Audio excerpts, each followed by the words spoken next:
This video is to help you with section 2.2.3, additional work with adding signed numbers, meaning numbers that have a positive or negative sign. Remember, if we don't see a sign on a number, we know that it is positive. So our learning target is to use a new model to develop your understanding of adding integers further. So in the lesson from 2.2.2, we used integers to represent lengths in two directions. We began to think about positive and negative tiles to represent forward and backward movement.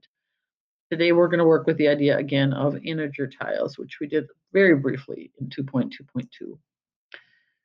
So the idea is if you were given a bag of positive and negative tiles and you reached in, grabbed a handful and put them on your desk, you should be able to make 0 pairs with the positive and the negative. All right. So if you look at, for example, 258, what they want you to do is to build expressions with positive and negative tiles. Sketch it and write a solution. So for example, for A, all right, if you were going to sketch it, you would have your sketch look like this. You'd have 8 negatives. You're adding 2 positives. We oftentimes will put the positive and negatives next to each other so we can show that they create the 0 pairs. All right. And then you see what's left. So you would write your solution then as, well, this is 0, this is 0. So what's left is -6. So the idea here would be for B, you would draw 5 negative tiles, which you can just draw as negative signs. And you're adding to that 3 negative tiles. Oops, my bad, typing comes into play again. Well, if you have 5 negative tiles and you add 3 more negative tiles, you don't get any 0 pairs. You just get a solution of -8. All right. If you look at part C, what you'd want to do there is draw 2 positive tiles, which again can just be 2 positive signs, 4 negative, and again, oftentimes we put those near the others so that we can make our 0 pairs more easily. And we have a 0 pair, another 0 pair, 2 negatives left over. So our answer is -2. Okay, so that's the idea with what you're doing there. Now, remember, you would clearly not want to have to do that same process when you have more extensive problems like this. You don't want to have to draw negative 100, 100 signs of negative and 50 signs of positive. So the idea is, can you take that same reasoning and figure out what these values would equal?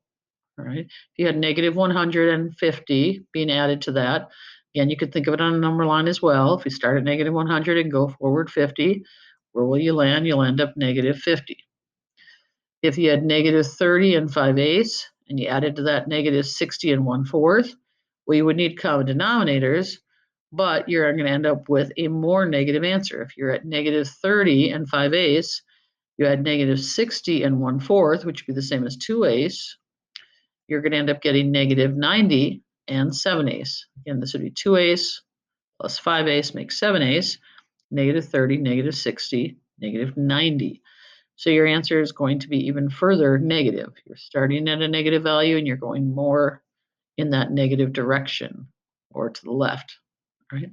So that's the idea there, trying to build some concepts that you can use even in more challenging problems like this. So for your homework for 262, they want you to make a sketch using those positive and negative tiles. So again, for A, you're going to show 5 negatives, 6 positives, 4 positives, show your 0 pairs and your answer. Now, for something like C, you're going to want to first work inside the absolute value bars. It's sort of like parentheses. You want to do that first. So you'll take your -2 plus -3, figure out what that value is. Then don't forget the absolute value of that is going to make it positive. So if it was positive, it stays positive. If it's negative, it becomes positive. Again, why is that? Because absolute value represents distance. So -2 plus -3, I think we can all agree would be -5. But the absolute value of -5 is positive 5, because what is the distance from negative 5 to 0 on a number line? 5 units. So even though this is negative 5 inside the absolute value bars, once you add the absolute value, once you take the absolute value, it's just going to be 8 plus 5. In terms of your picture, you're just going to have 8 positives plus 5 positives, which of course will be 13. For D, similarly, you're going to take the absolute value of negative 5 first, making it positive, and then add the 3 and add the 6. For 263, what happens if Cecil goes any number of feet in one direction and then goes the same number of feet in the other direction? Where does he end up, and what do you know? How do you know? So let's say he went 20 feet to the right and then he went 20 feet to the left, or he went 3 feet to the right and 3 feet to the left. The idea is what's going to happen? Where is he always going to end up, and how do you know that? 264 is a review on probability. So if John has a bag of marbles that contains 12 red marbles, 20 green, and 17 blue, and he pulls a marble out of the bag, what's the probability that it will not be red? Okay. In other words, the probability of not getting red. So again, you're going to look at your total number of marbles. You're going to see how many of those are non-red and write that as a fraction in simplest form. And then they want to know the probability of him pulling out purple. For 265, you're going to find the missing lengths. And again, we've talked about these before, but just a quick review.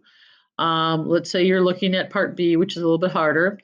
You're going to say, all right, I'm going from 0 to 60. I have 1, 2, 3, 4, 5, 6 spaces. So that tells me how big each section is. And 60, of course, divided by 6 would be 10. So that means that this section is 10, this space is 10, and this space is 10. So then you should be able to tell me what that total length is of those. 266. On Saturday, Stella worked for 2 hours helping her mom around the house. She spent 1/3 of her time doing laundry, 1/4 of her time cleaning, and the rest of her time working in the yard. So how much of her time was spent in the yard? So 1/3 of her time, 1/3 of the 2 hours was spent doing laundry, 1/4 of the 2 hours was spent cleaning, the remaining time was spent in the yard. So you could either, take what is 1/3 of 2 hours. 2 hours is 120 minutes. Take 1/4 of 2 hours, 1/4 of 120 minutes, subtract those and see how much time is left. Or you could combine 1/3 plus 1/4, getting a common denominator, and then taking that time, that portion together out of 2 hours and see what remains. There's a number of ways you can do it. They do suggest that you use a diagram if it helps. And either way, you do need to show some work. So that is the homework then for 2.2.3.